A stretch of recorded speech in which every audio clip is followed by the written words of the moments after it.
క్రీస్తు ప్రభువునందు పరిశుద్ధపరచబడిన వారై పరిశుద్ధులుగా ఉండుటకు పిలువబడిన మీ అందరికీ నా హృదయపూర్వకమైన వందనములు తెలియజేయుచున్నాను. ఉత్తరము అనే కార్యక్రమం ద్వారా అనేకమైనటువంటి చక్కని సమాధానములను పరిశుద్ధ గ్రంథం నుండి మీరు నేర్చుకుంటున్నారు. ఈ క్రమంలో ఈరోజు ఒక ఉన్నతమైనటువంటి సమాధానాన్ని మనం నేర్చుకుందాం. గత పాఠ్యాంశంలో మీరు సమాధానము నేర్చుకున్నటువంటి ప్రశ్న గదరేనీయుల దేశమా గెరాసేనుల దేశమా అనేటువంటి ప్రశ్న. దానికి సంబంధించినదే అక్కడ స్వస్థపరచబడినది ఇద్దరు వ్యక్తుల ఒక్కడా? ఇది కూడా కొంతమందికి ప్రశ్న. యేసుక్రీస్తు ప్రభువు స్వస్థపరిచినది దెయ్యము పట్టినటువంటి వ్యక్తులను ఇద్దరినా ఒక్కరినా? ఎందుకు ఈ సందేహం పుట్టింది? పరిశుద్ధ గ్రంథంలో మనం చూద్దాం. మత్తయి సువార్త 8వ అధ్యాయము 28వ వాక్యం నుండి ఆ సందర్భం మనం ఆలోచన చేద్దాం. గత పాఠ్యాంశంలో ఆ ప్రశ్నకు నేను సమాధానం చెప్పడం జరిగింది. గదరేనీయుల దేశమా గెరాసేనుల దేశమా అనేటువంటి ప్రశ్నకు సమాధానం చెప్పడం జరిగింది. ఒకవేళ వినని వారైతే ఆ ప్రశ్నను ముందుగా మీరు నేర్చుకున్నవారై ఆ సమాధానమును గ్రహించిన వారై అప్పుడు ఈ సమాధానమును వినాలని నేను కోరుకుంటున్నాను. ఈ ప్రశ్న దేనిని గురించి అంటే స్వస్థపరచబడినది ఇద్దరా లేక ఒక్కరా? చూద్దాం. వ్రాయబడినటువంటి సందర్భాన్ని మనం ఆలోచన చేద్దాం. మత్తయి సువార్త, మార్కు సువార్త, లూకా సువార్తలలో కూడా ఈ సందర్భం మనకు కనిపిస్తోంది. మొదట మత్తయి సువార్త 8వ అధ్యాయము 28వ వాక్యం నుండి మనం చూద్దాం. మత్తయి సువార్త 8వ అధ్యాయము 28వ వాక్యం నుండి. ఆయన అద్దరినున్న గదరేనీయుల దేశము చేరగా దెయ్యములు పట్టిన ఇద్దరు మనుషులు సమాధులలో నుండి బయలుదేరి ఆయనకు ఎదురుగా వచ్చిరి. మత్తయి సువార్తలో ఎంతమంది మనుషులను రాయబడింది? ఇద్దరు మనుషులు. దెయ్యము పట్టినటువంటి ఇద్దరు మనుషులు సమాధులలో నుండి బయలుదేరి ఆయనకు ఎదురుగా వచ్చారు. యేసు ప్రభువు వారిని స్వస్థపరిచారు. ఇప్పుడు మార్కు సువార్త దగ్గరకు వెళదాం. మార్కు సువార్తలో ఎంతమందిని వ్రాయబడింది? ఇద్దరు వ్యక్తులను రాయబడిందా లేక ఎంతమందిని వ్రాయబడింది? మార్కు సువార్త 5వ అధ్యాయము 1వ వాక్యం నుండి చూద్దాం. మార్కు సువార్త 5వ అధ్యాయము 1వ వాక్యం నుండి. వారా సముద్రమునకు అద్దరినున్న గెరాసేనుల దేశమునకు వచ్చిరి. ఆయన దోణి దిగగానే అపవిత్రాత్మ పట్టినవాడొకడు సమాధులలో నుండి వచ్చి ఆయనకు ఎదురుపడెను అని వ్రాయబడింది. ఇక్కడ ఒకడు అని వ్రాయబడింది. మత్తయి సువార్తలో ఇద్దరును వ్రాయబడింది. మార్కు సువార్తలో ఒక్కడనే వ్రాయబడింది. ఆయన దోణి దిగగానే అపవిత్రాత్మ పట్టినవాడొకడు సమాధులలో నుండి వచ్చి ఆయనకు ఎదురు పడెను. ఇప్పుడు లూకా సువార్తలోని కూడా వెళ్దాం. ఎందుకంటే 3 సందర్భాలను చూచిన తర్వాత అప్పుడు మనం ఒక కంక్లూజన్కి రావాలి. లూకా సువార్త 8వ అధ్యాయము 26వ వాక్యం నుండి. లూకా సువార్త 8వ అధ్యాయము 26వ వాక్యం నుండి ఇప్పుడు మనం చదువుతాం. వారు గలిలయకు ఎదురుగా ఉండు గెరసీనీయుల దేశమునకు వచ్చిరి. ఆయన ఒడ్డున దిగినప్పుడు ఆ ఊరివాడొకడు ఆయనకు ఎదురుగా వచ్చెను. వాడు దెయ్యములు పట్టినవాడై బహుకాలము నుండి బట్టలు కట్టుకొనక సమాధులలోనే గాని ఇంటిలో ఉండువాడు కాడు. ఇక్కడ కూడా లూకా సువార్తలో ఈ గ్రంథకర్త ఆ గెరసీనీయుల దేశమునకు సంబంధించిన ఆ ఊరివాడు ఒకడు ఆయనకు ఎదురుపడినను వ్రాయబడింది. ఇంతకీ ఒకరా ఇద్దరా? ఇది సందేహం కొంతమందికి. యేసుప్రభువు స్వస్థపరిచారు, యేసుప్రభువు దెయ్యములను వెళ్ళగొట్టారు, ఆయన దేవుని కుమారుడు, ఆయనను మనం విశ్వసించి ఆయన మార్గమును మనం అనుసరించాలనేటువంటి ఈ విషయాలన్నిటిని వదిలేస్తారు. ఇప్పుడు వీరికి కనిపించేవేంటి? ఒకరు ఇద్దరు. అయినా కానీ సమాధానం చెప్పాలి. సమాధానం చెప్పబద్ధులం అయినాం. ప్రియులారా, మత్తయి సువార్తలో ఇద్దరు మనుషులను రాయబడింది. మార్కు సువార్త, లూకా సువార్తలో ఒకడను రాయబడింది. ఇంతకీ ఇద్దరా ఒక్కరా అని అడిగితే ఇద్దరిలో ఒకడు. ఇదేంటండి మీరు కూడా కన్ఫ్యూజ్గా చెబుతున్నారని అనుకుంటున్నారా? వచ్చినది ఇద్దరే, కానీ అందులో ప్రాముఖ్యంగా చెప్పబడుతున్నటువంటి వ్యక్తి ఒకడే. దెయ్యము పట్టిన వారు ఇద్దరు మనుషులుగా వచ్చారు, కానీ అక్కడ మనము గుర్తించవలసినది ఒక వ్యక్తినే. ఎందుకని స్వస్థతను పొందిన తరువాత యేసుక్రీస్తు ప్రభువును తన చుట్టూ ఉన్న వారికి ప్రకటించిన వాడు ఒకడే. ఇద్దరు మనుష్యులు సమాధులలో నుండి వచ్చారు, ఆయనకు ఎదురుపడ్డారు. వారు దెయ్యములు పట్టిన వారు. యేసు ప్రభు వారిని స్వస్థపరిచారు. కానీ ఒకడు మాత్రమే యేసుక్రీస్తు ప్రభువు జరిగించిన స్వస్థతను ప్రకటిస్తూ ఆయన దేవుని కుమారుడని ప్రచురించాడు. మరొకడు పట్టించుకోలేదు. వాడు పట్టించుకోకపోతే దేవుడు ఎందుకు పట్టించుకుంటాడు? దేవుని యొద్దకు రండి, అప్పుడు ఆయన మీ యొద్దకు వచ్చును. దేవుని యొద్దకు రండి, అప్పుడు ఆయన మీ యొద్దకు వచ్చును.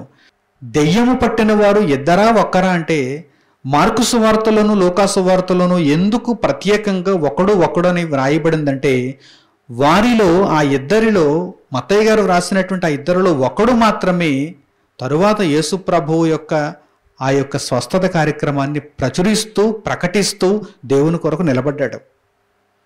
కనుక వాడిని గూర్చి మాత్రమే వ్రాశారు వీరు. అటువంటి వాడు మాత్రమే మనకు ఒక ఆదర్శంగా ఉండగలడు. చూడండి, అతడు ప్రకటించినటువంటి విధానాన్ని పరిశుద్ధ గ్రంథంలో పొందుపరచడం జరిగింది. తరువాత మార్కు సువార్త 5వ అధ్యాయము 20వ వాక్యాన్ని చూడండి. మార్కు సువార్త 5వ అధ్యాయము 20వ వాక్యం. వాడు వెళ్ళి, అంటే ఎవడిని గూర్చైతే మార్కు సువార్తలోను లూకా సువార్తలోను ప్రస్తావించడం జరిగిందో వాడు వెళ్ళి యేసు తనకు చేసినవన్నయు దెకపొలిలో ప్రకటింపనారంభింపగా అందరూ ఆశ్చర్యపడిరి. ప్రాంతాలు మారుతూ దేవుని వాక్యాన్ని ప్రకటిస్తున్నాడు, ప్రాంతాలు మారుతూ యేసును పరిచయం చేస్తున్నాడంటే అటువంటి వ్యక్తిని గురించి రాయాలి. చూడండి, వాడు వెళ్ళి ఏ ఒక్కడిని గూర్చైతే మార్కు సువార్తలో ప్రస్తావించబడిందో లూకా సువార్తలో ప్రస్తావించబడిందో వాడు వెళ్ళి యేసు తనకు చేసినవన్నీ ఆయన అక్కడ అతనికి ఎదురుపడటం, ఆ తర్వాత యేసు ప్రభు వాడిలో ఉన్నటువంటి సమస్తమైనటువంటి దెయ్యములను వెళ్ళగొట్టడం, పందులలోనికి వెళ్ళగొట్టడం, ఆ తర్వాత ఇతడు స్వస్థుడుగా మారిపోవటం, ఆరోగ్యవంతుడిగా మారిపోవటం, దీనిని అంతటిని యేసు తనకు చేసినవన్నీ దెకపొలిలో ప్రకటింపనారంభింపగా మొదలుపెట్టేశాడు. ప్రకటనలు మొదలుపెట్టేశాడు. ఇది నా బాధ్యత అనుకుంటున్నాడు. స్వస్థపరచబడ్డాను, ఇక నాకు యేసుకు చెల్లు చీటి అనలేదండి. విడిచిపెట్టేద్దాం యేసుక్రీస్తు ప్రభువును, నా ఆరోగ్యం నాకు వచ్చేసింది, నా జీవితం నాకు వచ్చేసింది, ఇంకా నేను హాయిగా కాలు మీద కాలు వేసుకుని జీవించవచ్చు. ఇప్పటి వరకు అయితే సమాధుల్లో ఉన్నాను, ఎవడు పట్టించుకోలేదు నన్ను, అలా పడేశారు నన్ను అక్కడ, ఎవడు నన్ను పట్టించుకోలేదు. నన్ను చూచి నా మీద రాళ్ళు వేసేవారు ఉన్నారు, కానీ నన్ను ప్రేమించి నాలో ఉన్న దెయ్యములను వెళ్ళగొట్టేవాడు ఎవడున్నాడు? నన్ను బాగు చేసేవాడు ఎవడున్నాడు? నా వలన 4 రూపాయలు సంపాదించుకునేవారే తప్ప నాకు స్వస్థతను దయచేసేవారు ఎవరున్నారు అని వాడు ఆలోచించాడండి. అందువలన వాడు ఏం చేస్తున్నాడు చూడండి, కృతజ్ఞతాభావంతో యేసు ప్రభు నన్ను స్వస్థపరిచాడు కనుక ఆ యేసును గూర్చి నేను ప్రకటించాలి అనుకున్నాడు. మొదలుపెట్టాడండి. దెకపొలిలో ప్రకటింపనారంభింపగా అనేకులు ఆశ్చర్యపడుతున్నారు. అందరూ ఆశ్చర్యపడుతున్నారు. చూడండి, ఆశ్చర్యపడుతున్నారు. వీడు అవును దెయ్యం పట్టినవాడు అనుకుంటూ ఇలా స్వస్థుడైపోయాడా, స్వస్థ చిత్తుడైపోయాడా? ఎవరు కారణం దీనికి? యేసు ప్రభు ఎలా చేయగలిగాడు దీనిని? ఆయన దేవుని కుమారుడు. ఆ దేవుని కుమారుడు మమ్మల్ని రక్షించడానికి వచ్చినప్పుడు ఆయన మాటలు మేము వినాలి, ఆయన చూపే మార్గంలో మేము నడుచుకోవాలి. ఆయన కొరకే మేము ఎదురు చూస్తున్నాం కనుక ఆయన యొక్క జీవ మార్గమును కనుగొన్నప్పుడు మేము పరలోకమునకు వెళ్ళగలుగుతాం, తండ్రికి చేరువవుతాం, తండ్రిని పరిచయం చేయటానికి వచ్చిన మహోన్నతుడు ఆయనే అని చెప్పి అనేకులు యేసు ప్రభువును తెలుసుకుంటున్నారు. కనుక స్వస్థత పొందిన తరువాత యేసును ప్రకటించేవాడిని గురించి రాయాలి గనుక మార్కు సువార్తలోను లూకా సువార్తలోను వచ్చినది ఒకడే అని వ్రాయడం జరిగింది. అలాగని ఒకడు మాత్రమే అని అక్కడ తెలియచేయబడలేదు. దెయ్యము పట్టినవాడు ఒకడు ఆయనకు ఎదురుపడెను అని వ్రాయబడింది. మిగిలిన వారిని గురించి వారు పట్టించుకోలేదు, వారు విడిచిపెట్టారు అని అర్థం.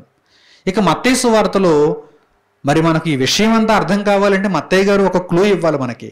కనుక ఆ క్లూ ఇచ్చారు.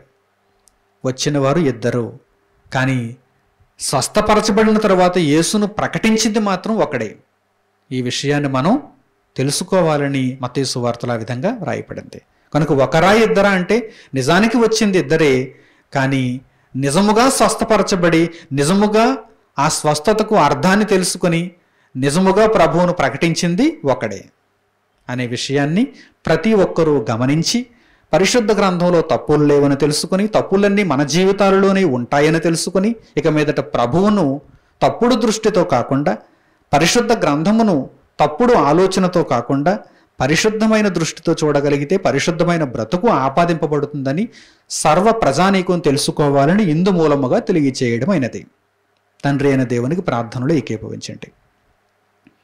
పరిశుద్ధుడు అయిన మా కన్న తండ్రి, ఈ సందర్భమందు మీరు మాకు అనుగ్రహించిన మీ ఉన్నతమైన జ్ఞానాంశముల నిమిత్తము మా హృదయపూర్వకమైన కృతజ్ఞతాస్తుతులు మీకు చెల్లిస్తున్నాము. పరిశుద్ధ గ్రంథంలో ప్రశ్న కలిగింది అనగానే మీరు సమాధానములను ప్రకటింపజేస్తూ మీ ఉన్నతమైనటువంటి సత్యమును మనుషులకు చేరువ చేయాలనే ఉద్దేశ్యమును తండ్రి మాకు వెల్లడి చేయించినందుకు మీ కృతజ్ఞతలు దేవా. మనుషులను బ్రతికించాలని సమాజంలో ఎవరు అనుకోవటం లేదు, కానీ నశించిపోతున్న వారి వలన లాభము సంపాదించుకోవాలని అనేకులు ఆరాటపడుతున్నారు. కానీ మీ ప్రేమ స్వచ్ఛమైనదని మనుషులు తెలుసుకొని మనుషులను బ్రతికించుటకే మీరు మీ మాటలను ప్రకటింపజేశారని, వ్రాయించారని, ఇదిగో తండ్రి మాకు జ్ఞానమును అనుగ్రహిస్తున్నారని లోకమంతా గ్రహించగలుగులాగున సహాయమును అనుగ్రహించమని మిమ్మల్ని వేడుకుంటూ మా ప్రార్థనా మనవులను మా ప్రభువును రక్షకుడునైన యేసుక్రీస్తు వారి పేరిట మిమ్మల్ని వేడుకొనుచున్నాము తండ్రి. ఆమేన్. అందరికీ వందనములు. సెలవు.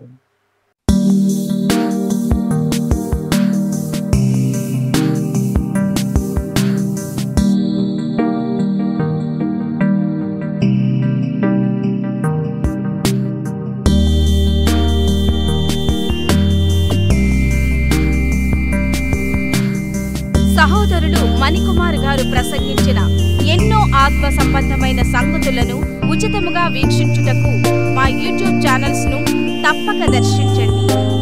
మా సమాచారమును ఎప్పటికప్పుడు తెలుసుకుని ఆత్మీయాభివృద్ధి నొందవలనంటే మా యూట్యూబ్ ఛానల్స్ ను సబ్స్క్రైబ్ చేసుకోండి.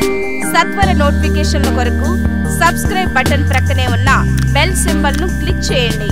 మరిన్ని వివరములకు మీరు సంప్రదించవలసిన మా ఫోన్ నెంబర్స్ 8978414178 మరియు 8333927666. ధన్యవాదములు. ఈ కార్యక్రమమును అనేక మందికి పరిచయం చేయగలరని ఆశిస్తున్నాము. ప్రభువైన యేసుక్రీస్తు పేరిట మీకు శుభములు.